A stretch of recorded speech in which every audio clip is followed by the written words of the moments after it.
The crystal chandeliers cast gentle light across Ms. Olivia Parker's first-grade classroom at Westwick Academy, Manhattan's most prestigious elementary school. Olivia adjusted her simple cardigan, trying to blend in with the opulence surrounding her, a stark reminder of how out of place she felt among New York's elite as a scholarship student turned teacher. Her gaze drifted across 20 perfectly groomed children in designer uniforms until it settled on a small girl in the back corner. Grace Montgomery sat hunched over her desk, dark curls cascading over her face like a protective curtain, eyes fixed downward, while other students participated enthusiastically. Principal Harrison had mentioned nothing about special needs students during orientation, focusing instead on the generous donations their parents provided. Yet something about Grace's isolation struck Olivia as familiar, awakening memories of her own childhood spent watching the world from the sidelines. Ms.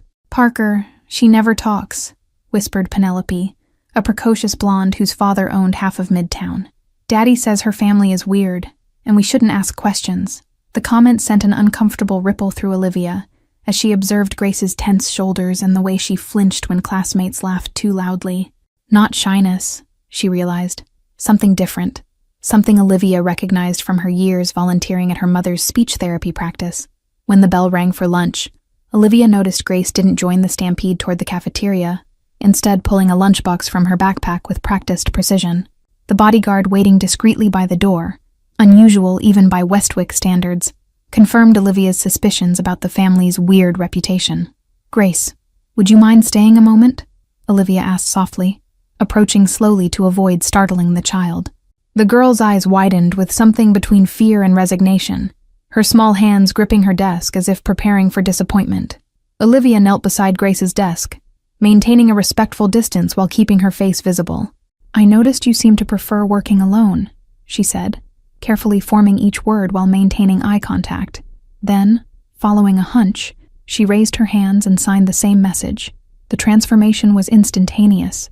Grace's expression bloomed with astonishment, her hands flying up to sign back with surprising elegance for a 7-year-old. "Nobody ever signs to me here.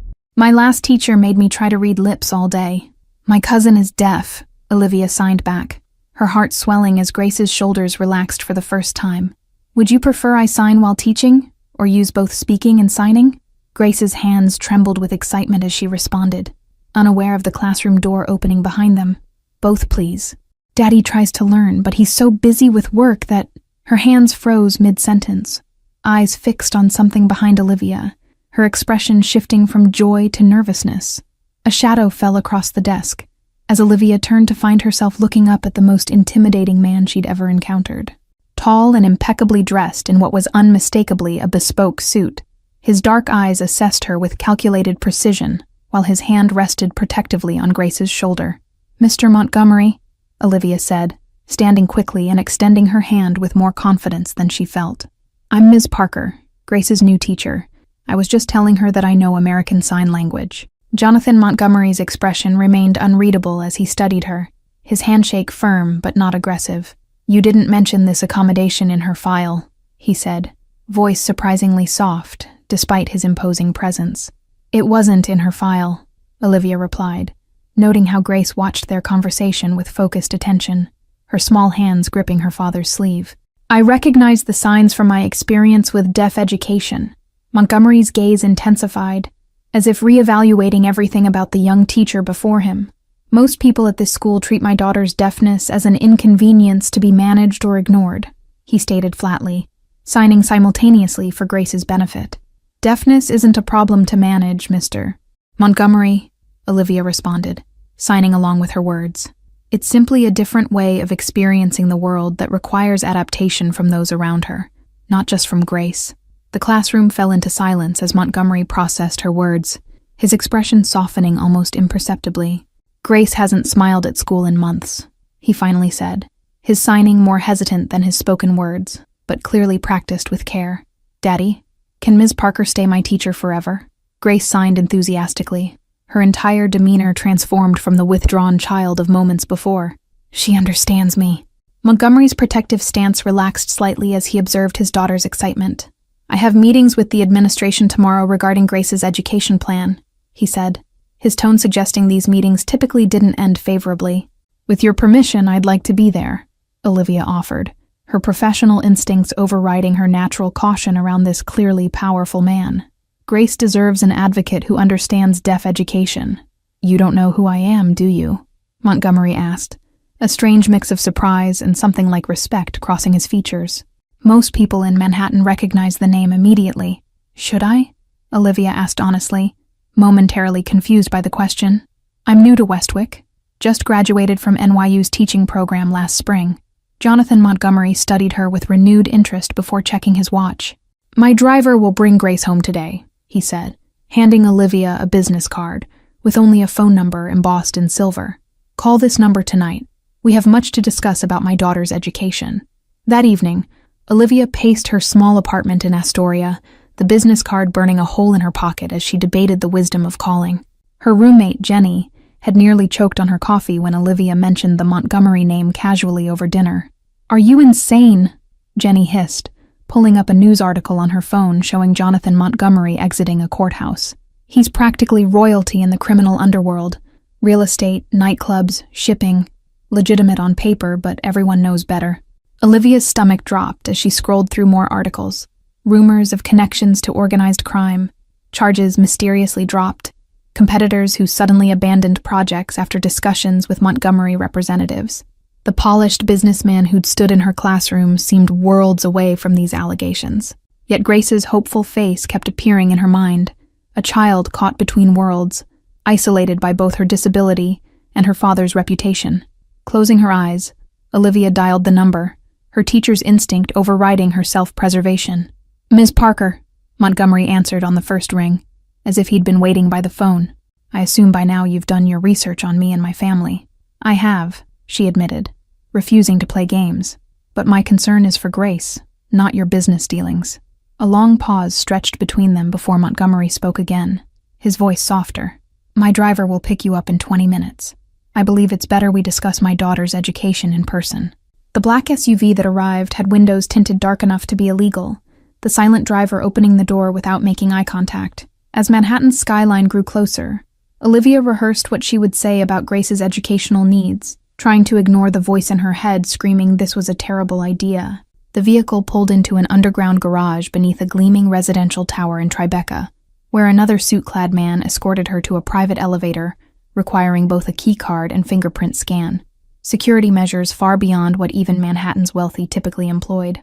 "Ms. Parker," Montgomery greeted her, as the elevator opened directly into a stunning penthouse apartment. "Thank you for coming despite what you must have read." Grace sat at a grand piano in the corner, her face lighting up when she spotted Olivia. She ran across the room, signing rapidly about her excitement that her teacher had come to visit. "Grace, darling, slow down," Montgomery signed and spoke simultaneously, a gentle smile transforming his stern features. "Ms. Parker is here to discuss your schoolwork." Olivia felt a strange disconnect between the feared businessman from news articles and this devoted father who had clearly invested considerable time learning to communicate with his daughter. The penthouse itself told a similar contradictory story.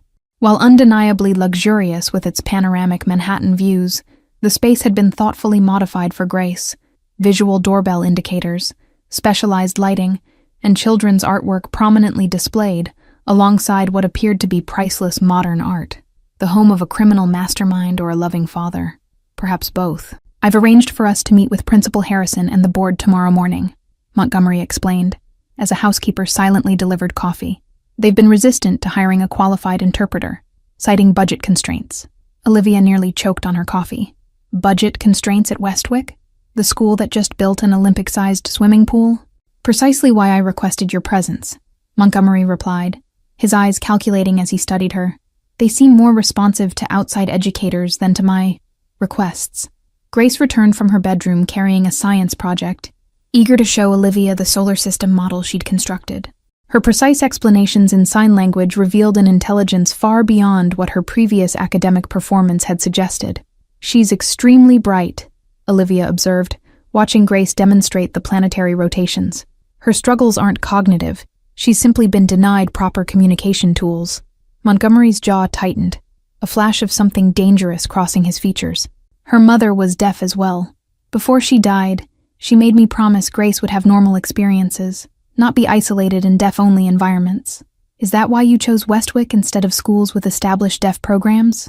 Olivia asked, understanding dawning. You're trying to honor her mother's wishes. Grace tugged at her father's sleeve, signing that she was thirsty, and Montgomery responded with practiced ease, his signs clumsy but effective. In that moment, Olivia glimpsed the depth of his devotion, a man accustomed to solving problems with money or intimidation, humbling himself to learn a new language for his daughter. Her mother, Ava, was an artist, Montgomery said quietly after Grace left for the kitchen. We met when I was still working on construction sites before, he gestured vaguely at the penthouse, before everything changed. The morning meeting at Westwick exceeded Olivia's worst expectations, with Principal Harrison repeatedly referring to Grace's special needs while emphasizing the school's generous acceptance of her condition. Montgomery sat unnervingly still throughout, his calm demeanor somehow more intimidating than any display of anger. Ms. Parker has outlined a reasonable accommodation plan that falls well within ADA requirements, Montgomery finally interjected, his voice carrying the subtle threat of someone accustomed to being obeyed. I'm prepared to fund these accommodations myself if necessary. Harrison's smile remained fixed, but his eyes darted nervously toward the board members. Mr. Montgomery, while we appreciate your generosity, introducing sign language into the classroom might distract the other children from their studies. Olivia leaned forward, professional indignation overriding her intimidation. Research actually shows the opposite effect. Exposure to multiple communication methods enhances cognitive development for all students. The meeting ended with reluctant agreement to implement Olivia's suggestions on a trial basis, though Montgomery's expression as they left suggested he considered the matter permanently resolved. He walked Olivia to her classroom, maintaining a professional distance that still somehow conveyed alliance. Thank you, he said simply, pausing at her door. Not many people would advocate for Grace with such conviction, especially knowing my reputation. Before Olivia could respond, a commotion erupted down the hallway, raised voices and the unmistakable sound of security radios. Montgomery's posture changed instantly, his hand moving instinctively toward his jacket as his security detail materialized from seemingly nowhere. Secure the building, Montgomery ordered, his voice cold as he scanned the corridor. Ms. Parker, please lock your classroom door and keep the children away from windows. Through the growing chaos, Olivia glimpsed a man being restrained by security guards at the school entrance, his face contorted with rage as he shouted something unintelligible. Montgomery's expression hardened as he recognized the intruder. Vasquez, he muttered, the single word laden with history. Call Detective Rivera, he instructed his security team, then turned to Olivia with unexpected gentleness. Please keep Grace safe. I'll handle this. The children gathered around Olivia as she calmly announced they'd be having an indoor recess, her years of training kicking in despite her racing heart. Grace alone remained at her desk, her eyes reflecting understanding beyond her years. The lockdown lasted 3 hours, during which Olivia transformed the frightening situation into an impromptu sign language lesson for the entire class.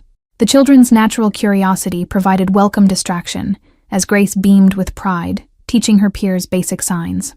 Outside the classroom, a tense standoff had ended with Vasquez's arrest, though the whispered conversations between staff members suggested this was far more than a random security incident. Words like territory, rival families, and revenge drifted through faculty conversations that abruptly stopped when Olivia approached. By dismissal time, police officers still lingered in the hallways, and parents arrived in droves to collect their children early, casting fearful glances toward Grace, who sat quietly reading, seemingly oblivious to the chaos her father's presence had caused. The isolation that surrounded her was palpable, invisible walls erected by parents who kept their children at a careful distance.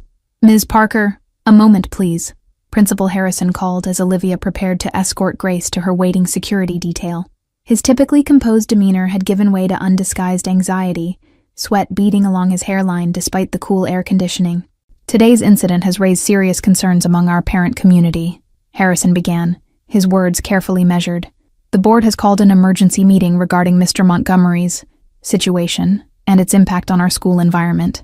Olivia felt her chest tighten with indignation.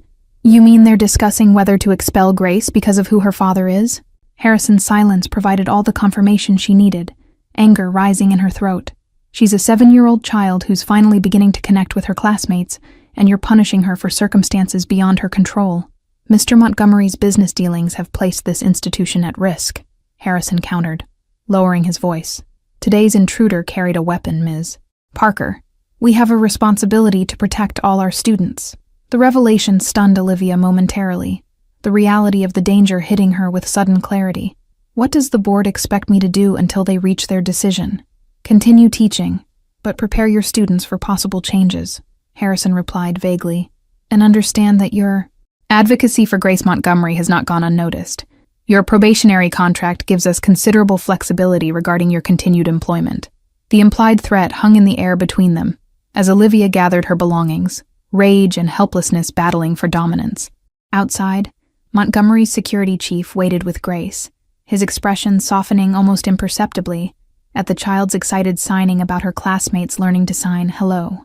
Mr. Montgomery requests your presence at the residence this evening, he stated formally, holding the car door open. He apologizes for the inconvenience but insists it's urgent regarding Grace's safety. The penthouse felt different in evening light, the Manhattan skyline a glittering backdrop to the tension that filled the space. Montgomery stood at the window, his silhouette sharp against the city lights, turning only when Grace ran to embrace him. I've arranged for Grace to stay with her aunt in Connecticut until this situation resolves, he explained once his daughter had been settled with a movie in her bedroom. The school board has made their position quite clear, despite my financial contributions. They can't simply expel her because of who you are, Olivia protested, pacing the expansive living room.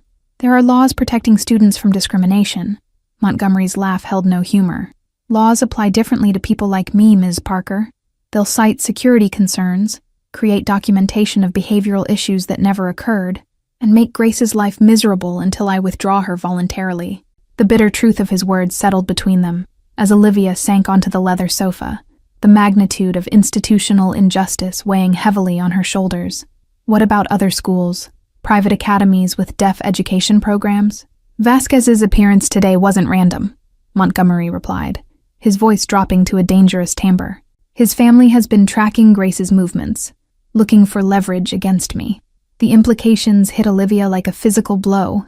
Grace wasn't just facing educational discrimination, but actual danger because of her father's business.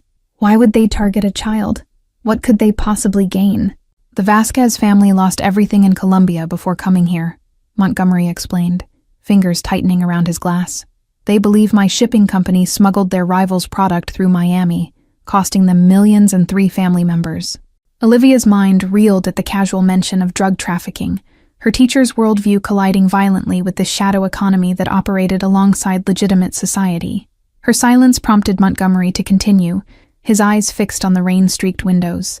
I've been dismantling those connections for years, transitioning to clean business only, but families like Vasquez don't believe people can change, he continued, a muscle working in his jaw. They remember blood debts across generations. A photograph on the bookshelf caught Olivia's attention. A younger Montgomery in construction gear standing beside a beautiful woman with Grace's same dark curls, both laughing in what looked like Central Park. The woman's hands were positioned mid-sign, capturing a moment of animated conversation. Ava believed I could be better than my upbringing, Montgomery said softly, following Olivia's gaze to the photograph. She was the first person who saw me as something other than Joey Montgomery's violent son, the heir to his empire. Montgomery's expression darkened as he poured 2 glasses of amber liquid, sliding one toward Olivia. 3 generations of blood feuds tend to blur ethical lines. Vasquez believes I was responsible for his brother's disappearance last year. Were you? The question escaped before Olivia could censor herself, hanging in the air between them like an unexploded bomb. No, Montgomery answered simply, meeting her gaze directly. But I know who was, and I've been protecting them in exchange for information on Vasquez's operations. Outside, rain began to fall against the floor-to-ceiling windows, casting shadowed patterns across the room that matched the moral complexity of their conversation. I inherited this life, Ms. Parker. My father built his empire on violence, and I've spent 7 years trying to transform it into something legitimate. For Grace, Olivia whispered, understanding dawning as pieces clicked into place. You're trying to create something you can pass to her without shame. Montgomery nodded, vulnerability flashing briefly across his features. Ava made me promise before she died that Grace would have choices I never did, that she wouldn't be trapped by family legacy or fear. The sound of small feet interrupted them, as Grace appeared in her pajamas, signing that she couldn't sleep. Montgomery immediately softened, kneeling to her level as he explained in sign that they were discussing her school situation. "I don't want to leave my friends," Grace signed, her small face crumpling with the injustice only a child can fully express. "Today they learned to sign with me. Ms. Parker taught everyone my name." Montgomery looked helplessly at Olivia, the powerful businessman momentarily at a loss before his daughter's distress. The contrast between his ruthless reputation and this gentle father struck Olivia anew. "What if there was another option?" Olivia said slowly, an idea forming that was either brilliant or career suicide. "What if we could prove to the board that Grace's presence actually benefits the entire student body?" The auditorium of Westwick Academy buzzed with anticipation 2 weeks later, every seat filled with parents, board members, and curious faculty as Olivia stood nervously backstage. The celebration of communication had been her most daring professional gamble. Grace peeked around the curtain at her classmates lined up in perfect rows, her eyes wide with a mixture of excitement and apprehension. "Everyone will watch me," she signed, her small hands trembling slightly. "They'll watch all of you together," Olivia corrected, kneeling beside her. "Remember how much your friends wanted to learn your language? Today they get to show everyone how special that connection is." Principal Harrison stepped to the microphone with visible reluctance, his prepared statement carefully worded to avoid any mention of the controversy that had engulfed the school. "Today, our first grade class will present a special demonstration of their recent extracurricular learning." The curtains parted to reveal 22 first graders arranged in choir formation, Grace positioned proudly in the center front row. As music began, something extraordinary happened. The children began to sing, "What a Wonderful World," while simultaneously signing the lyrics in perfect ASL. On the wings, Olivia caught sight of Detective Rivera conferring with Montgomery's security team, their vigilant posture revealing that today's gathering wasn't without risk. The police presence had been Montgomery's compromise. Public events meant vulnerability, but Grace deserved her moment of triumph. The past 2 weeks had transformed Olivia's classroom into a sanctuary of inclusion, with students staying after hours to perfect their signing, parents volunteering to create costumes, and even Harrison reluctantly providing additional resources once public opinion began shifting in Grace's favor. 3 rows behind Montgomery sat Mrs. Chen from the school board, whose deaf sister had been denied educational opportunities decades earlier. Her eyes glistened with tears as she watched the children sign with confidence and joy, the personal significance of this moment transcending school politics. What none of the audience realized was how close the showcase had come to cancellation just yesterday, when a black sedan had circled the school repeatedly, causing Montgomery to nearly withdraw Grace from the performance. Only Olivia's impassioned plea that running would teach Grace the wrong lesson had convinced him. Behind the singing children, a projection screen displayed photographs of their 2-week journey, Grace patiently correcting hand positions, students practicing during lunch breaks, and the moment when deaf students from a neighboring school had visited to share their experiences, creating bridges between communities previously separated. Grace's face illuminated with joy as she signed alongside her classmates, her movements graceful and confident as she occasionally helped guide a friend's hand position. The audience fell into stunned silence before the first parent began to cry, then another, the emotion spreading like ripples across water. Montgomery sat in the front row, his normally guarded expression open with undisguised pride and something that looked remarkably like hope. Beside him sat Detective Rivera and several business associates, their presence a clear statement about Grace's protection. "For our next piece," Olivia announced when the applause subsided, "the children would like to share what they've learned about deaf culture and communication. Each student has prepared a brief presentation about famous deaf artists, scientists, and leaders throughout history." One by one, the children stepped forward, speaking and signing simultaneously as they presented their research on remarkable deaf individuals who had changed the world.